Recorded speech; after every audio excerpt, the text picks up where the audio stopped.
Hi guys, this is Jyothi Ras and welcome back to my food recipes. ఈరోజు recipe quick and easy onion bread toast. మరి ఈ onion bread టోస్ట్కి కావాల్సిన పదార్థాలు, తయారీ విధానాన్ని ఇప్పుడు చూద్దాం. ముందుగా ఒక బౌల్ తీసుకొని బౌల్లోకి 3 టేబుల్ స్పూన్ల శనగపిండిని వేసుకోవాలి. తర్వాత సన్నగా తరుక్కున్న ఒక మీడియం సైజు ఉల్లిపాయ, సన్నగా తరుక్కున్న కొంచెం కొత్తిమీర, గ్రేట్ చేసుకున్న పావు టీ స్పూన్ అల్లం వెల్లుల్లి, సన్నగా తరుక్కున్న ఒక పచ్చిమిరపకాయ, పావు టీ స్పూన్ కారం, పావు టీ స్పూన్ ధనియాల పొడి, పావు టీ స్పూన్ జీలకర్ర పొడి, అర టీ స్పూన్ ఉప్పు వేసుకుని ఈ మిశ్రమాన్ని బాగా కలుపుకోవాలి.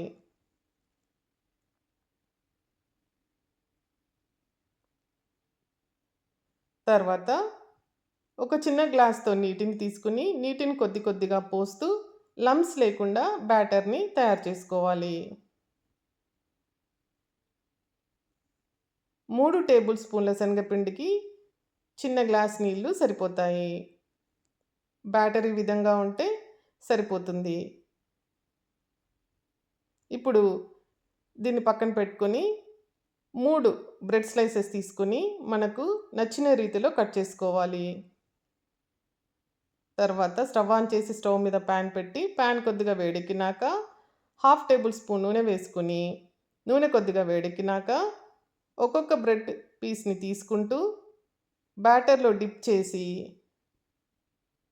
ఇలా ప్యాన్లో వేసుకోవాలి.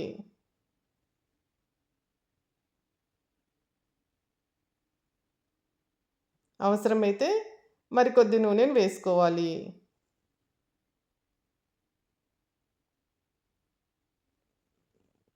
ఇప్పుడు ఈ బ్రెడ్ పీసెస్ని మీడియం టు లో ఫ్లేమ్లో గోల్డెన్ బ్రౌన్ కలర్ వచ్చే వరకు వేపుకోవాలి.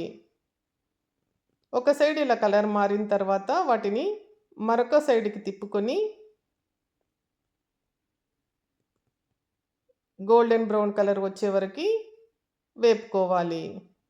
తర్వాత వీటిని ప్లేట్లోకి తీసుకోవాలి. మిగిలిన బ్రెడ్ పీసెస్ని కూడా ఇలాగే గోల్డెన్ బ్రౌన్ కలర్లో వేపుకొని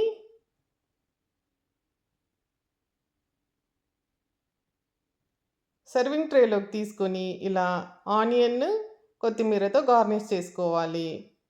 కావాలంటే ఇలా కెచప్తో కూడా సర్వ్ చేసుకోవచ్చు. ఎంతో టేస్టీగాను ఫిల్లింగ్గాను ఉండే ఈ బ్రెడ్ టోస్ట్ని మార్నింగ్ బ్రేక్ఫాస్ట్గా కానీ ఈవినింగ్ స్నాక్గా కానీ తీసుకోవచ్చు. మీరు తప్పకుండా ట్రై చేయండి. మరొక మంచి వీడియోతో మళ్ళీ కలుద్దాం.